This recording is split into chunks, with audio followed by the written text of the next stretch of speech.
Hello, super smart humans, because if you are watching this, it's because you have invested in some super quality data. I'm so excited about this container and this service because in my agency, I am not able to work with micro businesses in a one-on-one way, but I've put together this course so that you can actually get better data from your business, grow smarter, know what SEO is working, know what Facebook is working, whether it's Facebook, whether it's Google Analytics, whether it's LinkedIn or whether it's YouTube. You're going to find your channel. And when you find your channel, you want to get really, really good at that before you add another channel, so that you build up your tribe because you know they're there, you listen to them, you find out everything about them, you refine your content, refine your services and products, then go into your next channel. Because otherwise, if you spread yourself too thin, you don't do a justice to your business and the content that you're creating and to your customers. And at the end of the day, you aren't writing for the machine, you're writing for the customers. So what I'm going to do is I'm not going to teach you how to set up your analytics. You should know how to do that. There's plenty of quick tutorials on YouTube that's going to walk you through that. What I am going to do is show you some key things to have in place with your analytics to make sure that you are tracking correctly and you have backup just in case someone gets their hands on your analytics and stuffs it up, right? So normally out of the gate, I'm doing this for a client. I've blurred out all their private details, so you're not going to see anything that is going to put their data in jeopardy. But what I want you to do is click down on the little cog down on the bottom left hand corner here, and then what I want you to do is come up in the view column. So you've got a view column, a property column, and an account column. Now this is for my agency, and because the guys at this business aren't quite techie yet, and I'm doing this as some pro bono work, and I said, can I film it? Yes, I can. So this is why I'm using this as my tutorial for today. So what I'm going to do is just make sure we've crossed our T's and dotted our I's with how your analytics is set up. So just go in the back end of the view column, which is a far right column, and just make sure that your currency is in Australia, your site search is on, and I want you to put an S there. What that does is that actually, whenever anybody goes to the search on your website, so well, I'll be getting a search bar put on this website. You usually have a little spyglass at the back there, and then when people want to search for something, they put it in there.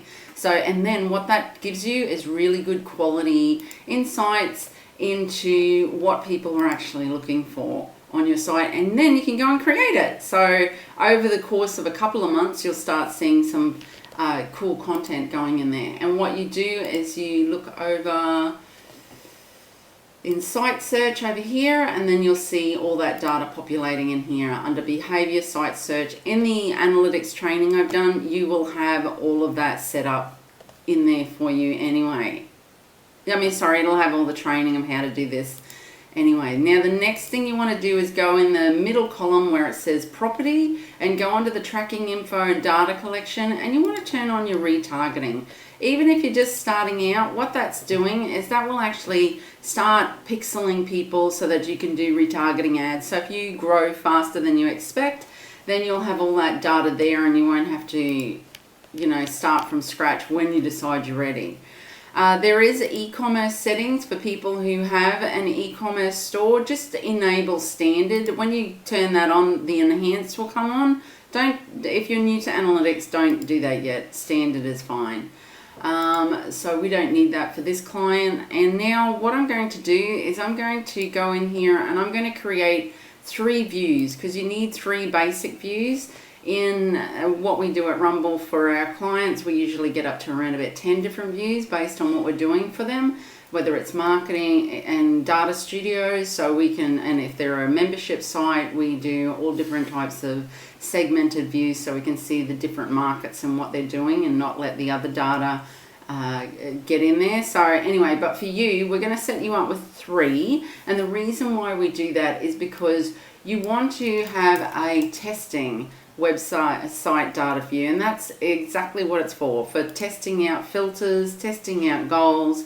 Because if you make a mistake in there and you filter out key data that you actually need, no biggie. You test your filters there, and once you make sure that you've got set it, that it's doing the right thing, then what you can do is you can go over to this column here and you move it around to the different views from this one. But I'm not going through that. That's an advanced analytics, and what I'm just doing is making sure that you've got your 3 views all set up. So the key thing to do here is to make sure that your first view is set up properly, and then you just make a copy of those. I will go raw. This means no filters whatsoever, and we have it as a backup. So in the case where your all website data view, which is the one that you're going to be using for all your, once you've built out and tested your filters, etc., that's the one that you're going to be using. So